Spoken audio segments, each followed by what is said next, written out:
मेरे प्यारे देशवासियों, नमस्कार। मन की बात के इस 98वें एपिसोड में आप सभी के साथ जुड़कर मुझे बहुत खुशी हो रही है। सेंचुरी की तरफ बढ़ते इस सफर में मन की बात को आप सभी ने जन भागीदारी की अभिव्यक्ति का अद्भुत प्लेटफॉर्म बना दिया है। हर महीने लाखों संदेशों में कितने ही लोगों के मन की बात मुझ तक पहुंचती है। आप अपने मन की शक्ति तो जानते ही हैं, वैसे ही समाज की शक्ति से कैसे देश की शक्ति बढ़ती है, ये हमने मन की बात के अलग-अलग एपिसोड में देखा है, समझा है और मैंने अनुभव किया है, स्वीकार भी किया है। मुझे वो दिन याद है जब हमने मन की बात में भारत के पारंपरिक खेलों को प्रोत्साहन की बात की थी। तुरंत उस समय देश में एक लहर सी उठ गई भारतीय खेलों के जुड़ने की, इनमें रमने की, इन्हें सीखने की। मन की बात में जब भारतीय खिलौनों की बात हुई तो देश के लोगों ने इसे भी हाथों हाथ बढ़ावा दे दिया। अब तो भारतीय खिलौनों का इतना क्रेज हो गया है कि विदेशों में भी इनकी डिमांड बहुत बढ़ रही है। जब मन की बात में हमने स्टोरी टेलिंग की भारतीय विधाओं पर बात की तो इनकी प्रसिद्धि भी दूर दूर तक पहुंच गई। लोग ज्यादा से ज्यादा भारतीय स्टोरी टेलिंग की विधाओं की तरफ आकर्षित होने लगे। साथियों, आपको याद होगा सरदार पटेल की जयंती यानी एकता दिवस के अवसर पर मन की बात में हमने 3 कॉम्पिटिशन्स की बात की थी। ये प्रतियोगिताएं देशभक्ति पर गीत, लोरी और रंगोली इससे जुड़ी थी। मुझे ये बताते हुए खुशी है, देश भर के 700 से अधिक जिलों के 5 लाख से अधिक लोगों ने बढ़ चढ़ करके इसमें हिस्सा लिया है। बच्चे, बड़े, बुजुर्ग सभी ने इसमें बढ़ चढ़कर भागीदारी की और 20 से अधिक भाषाओं में अपनी एंट्रीज भेजी है। इन कॉम्पिटिशन्स में भाग लेने वाले सभी प्रतिभागियों को मेरी ओर से बहुत-बहुत बधाई है। आप में से हर कोई अपने आप में एक चैंपियन है, कला साधक है। आप सभी ने यह दिखाया है कि अपने देश की विविधता और संस्कृति के लिए आपके हृदय में कितना प्रेम है। साथियों, आज इस मौके पर मुझे लता मंगेशकर जी, लता दीदी की याद आना बहुत स्वाभाविक है, क्योंकि जब ये प्रतियोगिता प्रारंभ हुई थी उस दिन लता दीदी ने ट्वीट करके देशवासियों से आग्रह किया था कि वे इस स्पर्धा में जरूर जुड़े। साथियों, लोरी राइटिंग कंपटीशन में पहला पुरस्कार कर्नाटका के चामराजनगर जिले के बी एम मंजुनाथ जी ने जीता है। इन्हें ये पुरस्कार कन्नड़ में लिखी उनकी लोरी मलगू कंदा के लिए मिला है। इसे लिखने की प्रेरणा इन्हें अपनी माँ और दादी के गाए लोरी गीतों से मिली। आप इसे सुनेंगे तो आपको भी आनंद आएगा। मलगु कंद मलगु ಕೂಸೆ ಮಲಗು ನನ್ನ ಜಾಣ ಮರಿಯೇ ಹಗಲು ಕಳೆದು ಈರುಳು ನೆರೆದು ನಿದಿರದೇವೆ ಬರುವಳಯ್ಯ ತಾರೆಗಳ ತೋಟದಿಂದ ಕನಸ ಕೊಯ್ದು ತರುವಳಯ್ಯ ಮಲಗು ಕಂದ ಮಲಗು ಕೂಸೆ ಜೋ ಜೋ ಜೋ ಜೋ। असम में कामरूप जिले के रहने वाले दिनेश गोवाला जी ने इस प्रतियोगिता में सेकंड प्राइज जीता है। इन्होंने जो लोरी लिखी है उसमें स्थानीय मिट्टी और मेटल के बर्तन बनाने वाले कारीगरों के पॉपुलर क्राफ्ट की छाप है। कोहार कोकाए मुनाती आनीसे मुनाती आसेनो की খুলি চাই দেখিলো কহাৰৰ মোনাতি মোনাতে আছে বানবাতি আমাৰে মইনাই কহাৰক সুধি চাই কিনো এই বানবাতি गीतों और लोरी की तरह ही रंगोली कंपटीशन भी काफी लोकप्रिय रहा। इसमें हिस्सा लेने वालों ने एक से बढ़कर एक सुंदर रंगोली बनाकर भेजी। इसमें विनिंग एंट्री पंजाब के कमल कुमार जी की रही। इन्होंने नेताजी सुभाष चंद्र बोस और अमर शहीद वीर भगत सिंह की बहुत ही सुंदर रंगोली बनाई। महाराष्ट्र के सांगली के सचिन नरेंद्र अवसारी जी ने अपनी रंगोली में जलियांवाला बाग, उसका नरसंहार और शहीद उधम सिंह की बहादुरी को प्रदर्शित किया। गोवा के रहने वाले गुरुदत्त वांटेकर जी ने गांधी जी की रंगोली बनाई, जबकि पुडुचेरी के मालातिसेल्वन जी ने भी आजादी के कई महान सेनानियों पर अपना फोकस रखा। देशभक्ति गीत प्रतियोगिता की विजेता टी विजय दुर्गा जी आंध्र प्रदेश की हैं। उन्होंने तेलुगु में अपनी एंट्री भेजी थी। वे अपने क्षेत्र के प्रसिद्ध स्वतंत्रता सेनानी नरसिम्हा रेड्डी गारू जी से काफी प्रेरित रही है। आप भी सुनिए विजय दुर्गा जी की एंट्री का यह हिस्सा। రేనాటి సూర్యుడా వీర నరసింహుడా భారత స్వాతంత్ర సమరపు అంకురానివి నీవురా అంకుశానివి నీవురా అంకుశానివి నీవురా తెల్లదొరల నీతి లేని నిరంకుశపు దమన కాండకు సలసలమని మరిగిన నీ నెత్తుటి ఎర్రని కాకలు రేనాటి సూర్యుడా వీర నరసింహుడా। तेलुगु के बाद अब मैं आपको मैथिली में एक क्लिप सुनाता हूं। इसे दीपक वत्स जी ने भेजा है। उन्होंने भी इस प्रतियोगिता में पुरस्कार जीता है।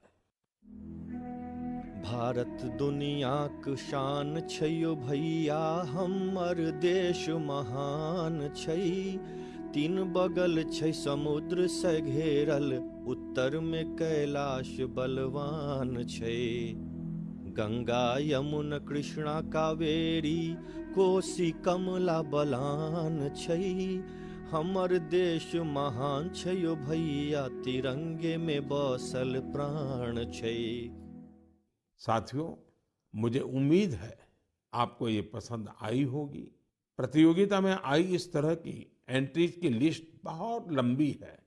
आप संस्कृति मंत्रालय की वेबसाइट पर जाकर इन्हें अपने परिवार के साथ देखें और सुनें। आपको बहुत प्रेरणा मिलेगी। मेरे प्यारे देशवासियों, बात बनारस की हो, शहनाई की हो, उस्ताद बिस्मिल्लाह खान जी की हो, तो स्वाभाविक है कि मेरा ध्यान उस तरफ जाएगा ही। कुछ दिन पहले उस्ताद बिस्मिल्लाह खान युवा पुरस्कार दिए गए। ये पुरस्कार म्यूजिक और परफॉर्मिंग आर्ट्स के क्षेत्र में उभर रहे प्रतिभाशाली कलाकारों को दिए जाते हैं। ये कला और संगीत जगत की लोकप्रियता बढ़ाने के साथ ही इसकी समृद्धि में अपना योगदान दे रहे हैं। इनमें वे कलाकार भी शामिल हैं जिन्होंने उन इंस्ट्रूमेंट्स में नई जान फूंकी है जिनकी पॉपुलैरिटी समय के साथ कम होती जा रही थी। अब आप सभी इस ट्यून को ध्यान से सुनिए।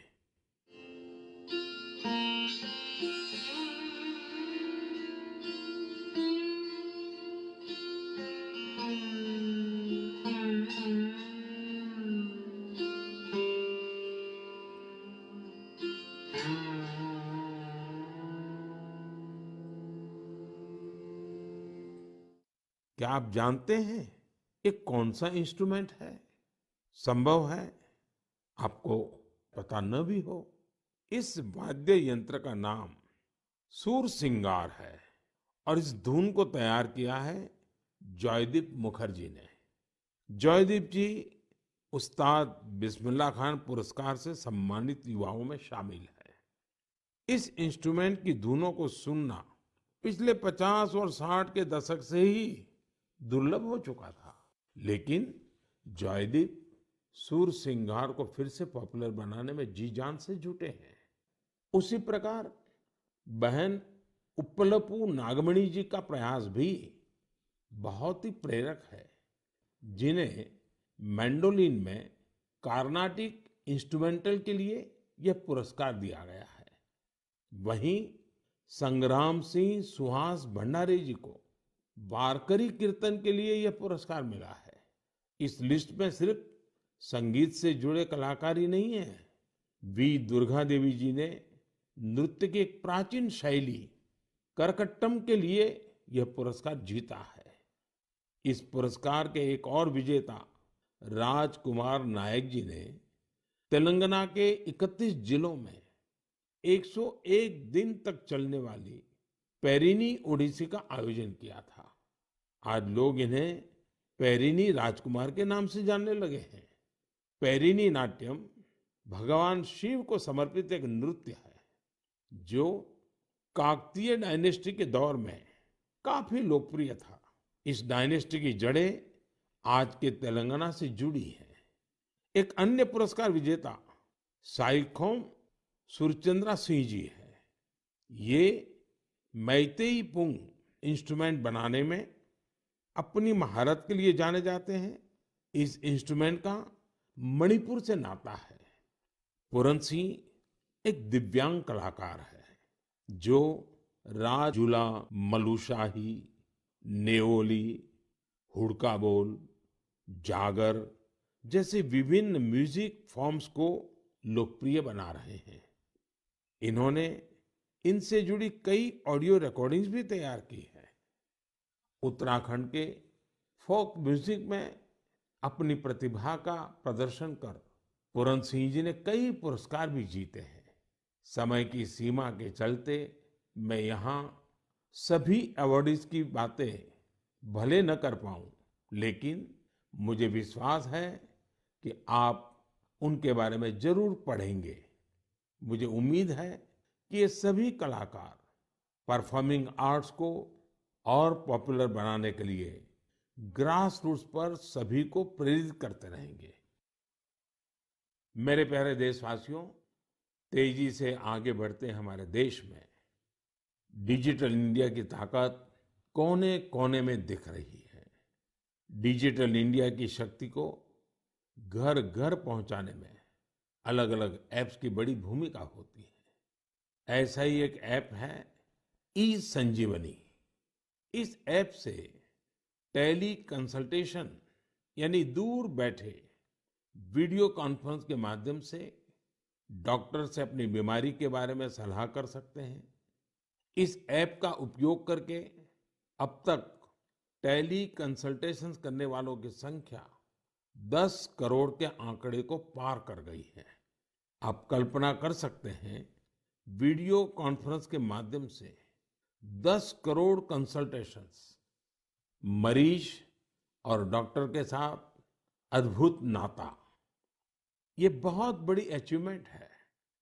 इस उपलब्धि के लिए मैं सभी डॉक्टरों और इस सुविधा का लाभ उठाने वाले मरीजों को बहुत बहुत बधाई देता हूं।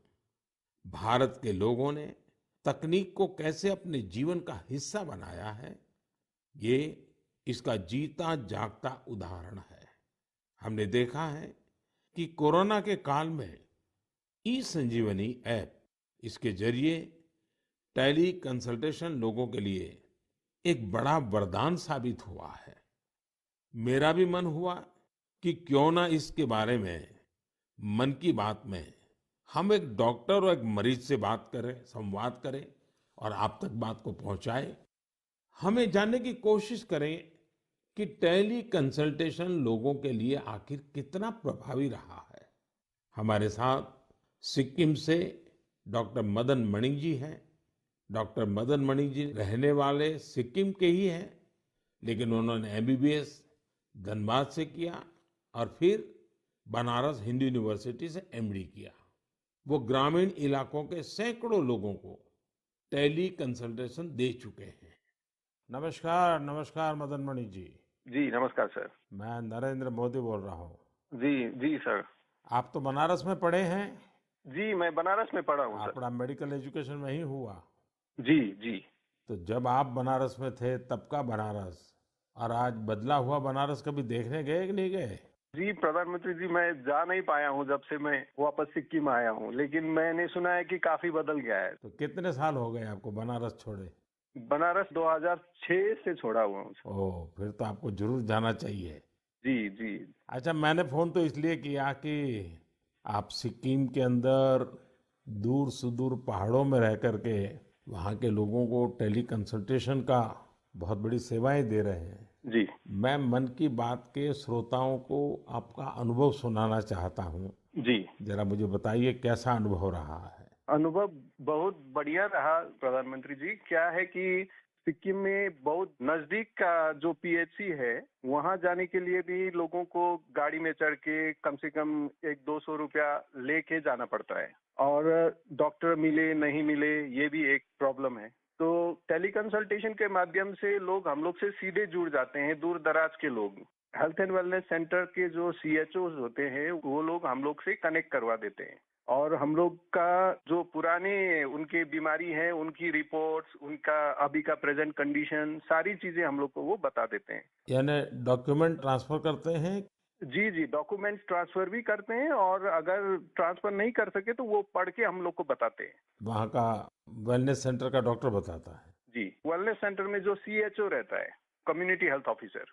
और जो पेशेंट है वो अपनी कठिनाइयाँ आपको सीधी बताता है? जी, पेशेंट भी कठिनाई हमको बताता है। फिर पुराने रिकॉर्ड्स देख के, फिर अगर कोई नई चीजें हम लोग को जानना है, जैसे किसी का चेस्ट ऑस्कल्टेट करना है, अगर उसको पैर सूजा है कि नहीं, अगर सीएचओ ने नहीं देखा है तो हम लोग उसको बोलते हैं कि जाके देखो सूजन है नहीं है, आंख देखो, एनीमिया है कि नहीं है, उसका अगर खांसी है तो चेस्ट को ऑस्कल्टेट करो और पता करो कि वहाँ पे साउंड है कि नहीं। आप वॉइस कॉल से बात करते हैं या वीडियो कॉल का भी उपयोग करते हैं? जी, वीडियो कॉल का उपयोग करते हैं। तो आप पेशेंट को भी आप भी देखते हैं? पेशेंट को भी देख पाते हैं। जी। पेशेंट को क्या फीलिंग आता है? पेशेंट को अच्छा लगता है, क्योंकि डॉक्टर को नजदीक से वो देख पाता है। उसको कंफ्यूजन रहता है कि उसका दवा घटाना है, बढ़ाना है, क्योंकि सिक्किम में ज्यादातर जो पेशेंट होते हैं वो डायबिटीज, हाइपरटेंशन के आते हैं, और एक डायबिटीज और हाइपरटेंशन के दवा को चेंज करने के लिए उसको डॉक्टर मिलने के लिए कितना दूर जाना पड़ता है, लेकिन टेली कंसल्टेशन के थ्रू वहीं मिल जाता है, और दवा भी हेल्थ एंड वेलनेस सेंटर में फ्री ड्रग्स इनिशिएटिव के थ्रू मिल जाता है, तो वहीं से दवा भी लेके जाता है वो। अच्छा मदन मणि जी, आप तो जानते ही हैं कि पेशेंट का एक स्वभाव रहता है कि जब तक वो डॉक्टर आता नहीं है, डॉक्टर देखता नहीं है, उसको संतोष नहीं होता है, और डॉक्टर को भी लगता है जरा मरीज को देखना पड़ेगा। अब आज सारा ये टेलीकॉम कंसल्टेशन होता है, तो डॉक्टर को क्या फील होता है, पेशेंट को क्या फील होता है? जी, वो हम लोग को भी लगता है कि अगर पेशेंट को लगता है कि डॉक्टर को देखना चाहिए, तो हम लोग को जो जो चीजें देखना है वो हम लोग सीएचओ को बोल के वीडियो में ही हम लोग देखने के लिए बोलते हैं। और कभी कभी तो पेशेंट को वीडियो में ही नजदीक में आके उसकी जो परेशानियां हैं, अगर किसी को चर्म का प्रॉब्लम है, स्किन का प्रॉब्लम है, तो वो हम लोग को वीडियो से ही दिखा देते हैं, तो संतुष्टि रहता है उन लोगों को। हम्म। और बाद में उसका उपचार करने के बाद उसको संतोष मिलता है? क्या अनुभव आता है? पेशेंट ठीक हो रहे हैं? जी, बहुत संतोष मिलता है। हमको भी संतोष मिलता है सर, क्योंकि मैं अभी स्वास्थ्य विभाग में हूँ और साथ साथ में टेली कंसल्टेशन भी करता हूँ, तो फाइल के साथ साथ पेशेंट को भी देखना मेरे लिए बहुत अच्छा सुखद अनुभव रहता है। एवरेज कितने पेशेंट आपको टेली कंसल्टेशन के साथ आते होंगे? अभी तक मैंने 536 पेशेंट देखे हैं। ओह, यानी कि आपको काफी इसमें महारत आ गई है। जी, अच्छा लगता है देखने में। चलिए, मैं आपको शुभकामनाएं देता हूँ। इस टेक्नोलॉजी का उपयोग करते हुए आप सिक्किम के दूर सुदूर जंगलों में, पहाड़ों में रहने वाले लोगों की इतनी बड़ी सेवा कर रहे हैं, और खुशी की बात है कि हमारे देश के दूर दराज क्षेत्र में भी टेक्नोलॉजी का इतना बढ़िया उपयोग हो रहा है। चलिए, मेरी तरफ से आपको बहुत बहुत बधाई। Thank you. साथियों, डॉक्टर मदन मणि जी की बातों से साफ है कि ई संजीवनी ऐप किस तरह उनकी मदद कर रहा है। डॉक्टर मदन जी के बाद अब हम एक और मदन जी से जुड़ते हैं। ये उत्तर प्रदेश के चंदौली जिले के रहने वाले मदन मोहनलाल जी हैं। अब ये भी संयोग है कि चंदौली भी बनारस से सटा हुआ है। आइए मदन मोहन जी से जानते हैं कि ई संजीवनी को लेकर एक मरीज के रूप में उनका अनुभव क्या रहा है। मदन मोहन जी प्रणाम। नमस्कार नमस्कार साहब। नमस्कार। अच्छा, मुझे बताया गया है कि आप डायबिटीज के मरीज हैं जी और आप टेक्नोलॉजी का उपयोग करके टेली कंसल्टेशन कर करके अपनी बीमारी के संबंध में मदद लेते हैं। जी एक पेशेंट के नाते, एक दर्दी के रूप में मैं आपके अनुभव सुनना चाहता हूं ताकि मैं देशवासियों तक इस बात को पहुंचाना चाहूं कि आज की टेक्नोलॉजी से हमारे गांव में रहने वाले लोग भी किस प्रकार से इसका उपयोग कर सकते हैं। जरा बताइए कैसे करते हैं। ऐसा है सर कि हॉस्पिटलें दूर हैं और जब डायबिटीज हमको हुआ तो हमको जो 5-6 किलोमीटर दूर जाकर इलाज करना पड़ता था, दिखाना पड़ता था। और जब से व्यवस्था आप द्वारा बनाई गई है, इससे है कि मैं जाता हूँ, हमारा जांच होता है, हमको बाहर के डॉक्टरों से बात भी करा देती हैं और दवा भी दे देती हैं। इससे हमको बड़ा लाभ है और लोगों को भी लाभ है इससे। तो एक ही डॉक्टर हर बार आपको देखते हैं कि डॉक्टर बदलते जाते हैं? जैसे उनको नहीं समझ जिस डॉक्टर को दिखा देती हैं, वही बात करके दूसरे डॉक्टर से हमसे बात कराती हैं। और डॉक्टर आपको जो गाइडेंस देते हैं वो आपको पूरा फायदा होता है उससे? हमको फायदा होता है, हमको उससे बहुत बड़ा फायदा है और गांव के लोगों को भी फायदा उससे है। सभी लोग वहाँ पहुँचते हैं कि भैया हमारा बीपी है, हमारा शुगर है, टेस्ट करो, जांच करो, दवा बताओ। अब पहले तो 5-6 किलोमीटर दूर जाते थे, लंबी लाइन लगी रहती थी, पैथोलॉजी में लाइन लगी रहती थी, एक एक दिन का समय नुकसान होता था मतलब आपका समय भी बच जाता है। और पैसा भी व्यय होता था। यहाँ तो निःशुल्क सेवाएं सब हो रही हैं। अच्छा, जब आप अपने सामने डॉक्टर को मिलते हैं तो एक विश्वास बनता है, चलो भाई डॉक्टर हैं, उन्होंने मेरी नाड़ी देख ली है, मेरी आंखें देख ली है, मेरा जीभ को भी चेक कर लिया है, तो एक अलग फीलिंग आता है। अब ये टेली कंसल्टेशन करते हैं तो वैसा ही संतोष होता है आपको? हाँ, संतोष होता है कि हमारी नाड़ी पकड़ रहे हैं, आला लगा रहे हैं, ऐसा मुझे महसूस होता है। और हमको बड़ा तबीयत खुश होती है कि भाई इतनी अच्छी व्यवस्था आप द्वारा बनाई गई है, जिससे कि हमको जहाँ परेशानी थी, जाना पड़ता था, गाड़ी भाड़ा देना पड़ता था, वहाँ लाइन लगाना पड़ता था और सारी सुविधाएं हमको घर बैठे बैठे मिल रही है। चलिए मदन मोहन जी, मेरी तरफ से आपको बहुत शुभकामनाएं हैं। उम्र के इस पड़ाव पर भी आप टेक्नोलॉजी को सीखे हैं, टेक्नोलॉजी का उपयोग करते हैं। औरों को भी बताइए ताकि लोगों का समय भी बच जाए, धन भी बच जाए और उनको जो भी मार्गदर्शन मिलता है उससे दवाइयाँ भी अच्छे ढंग से हो सकती हैं। हाँ और क्या।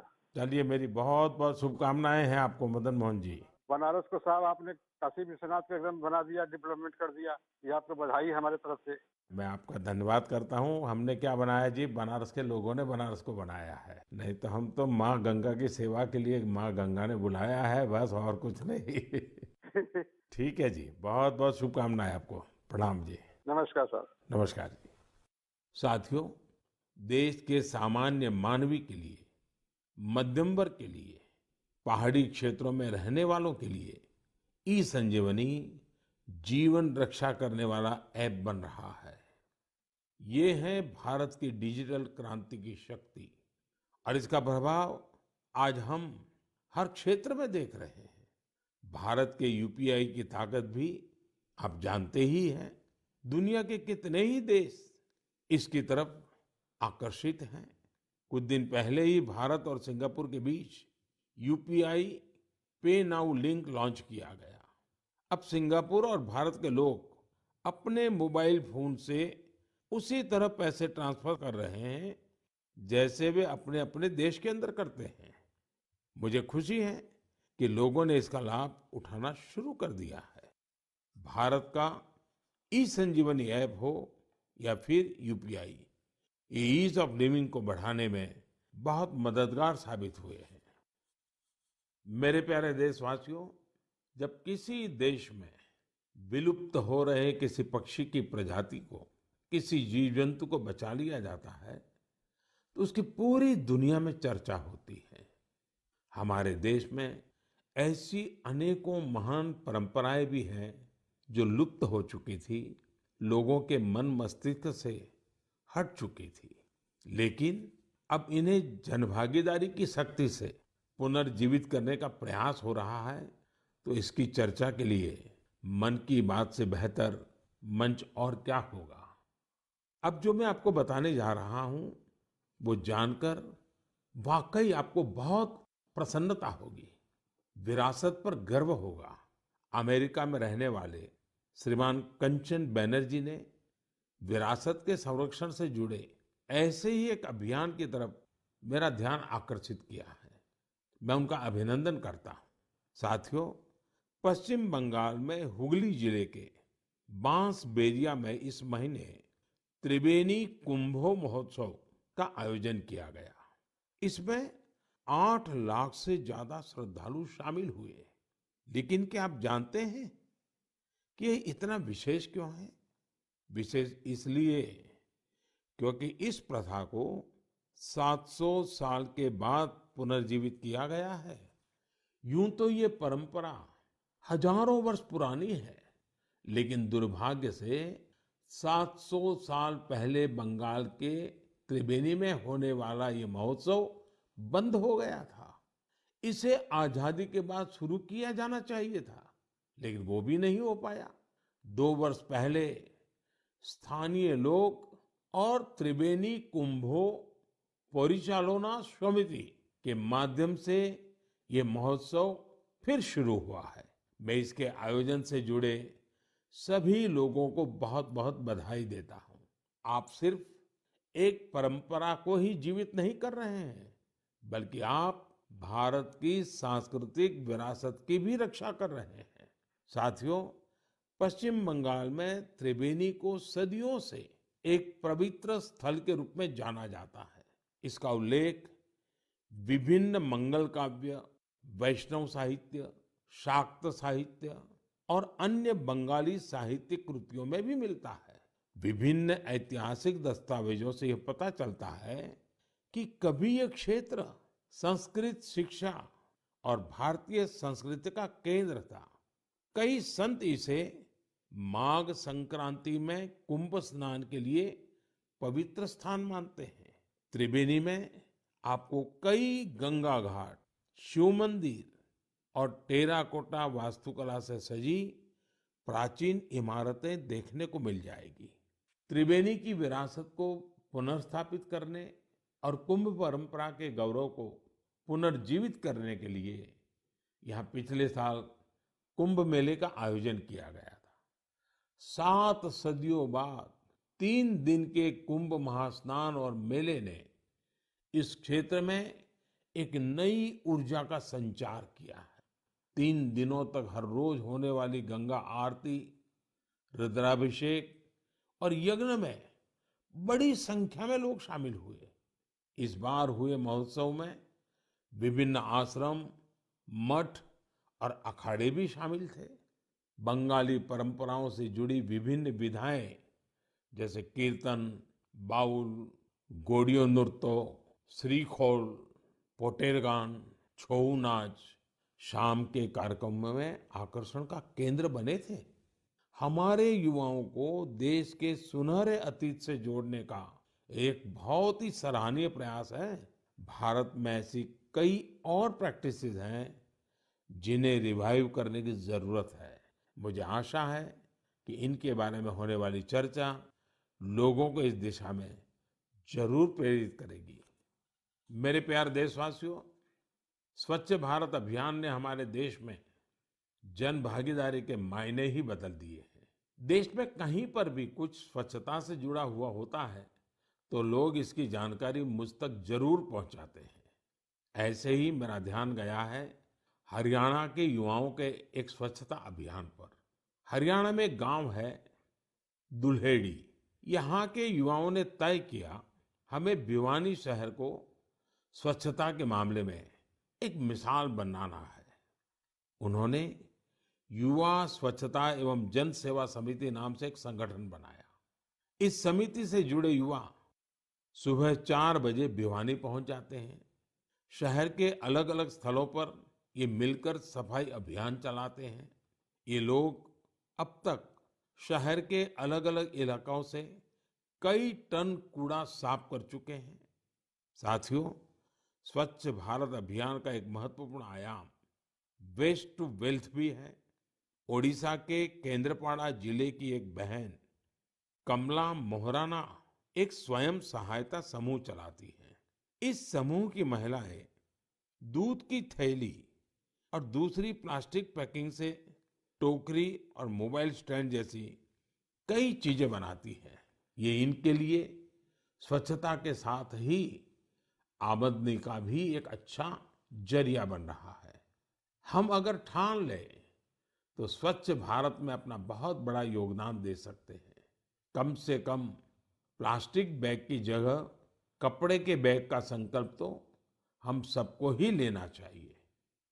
आप देखेंगे आपका ये संकल्प आपको कितना संतोष देगा और दूसरे लोगों को जरूर प्रेरित करेगा। मेरे प्यारे देशवासियों, आज हमने और आपने साथ जुड़कर एक बार फिर कई प्रेरणादायी विषयों पर बात की।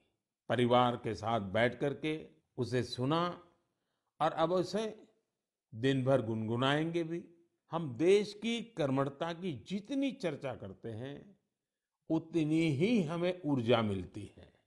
इसी ऊर्जा प्रवाह के साथ चलते चलते आज हम मन की बात के 98वें एपिसोड के मुकाम तक पहुंच गए हैं।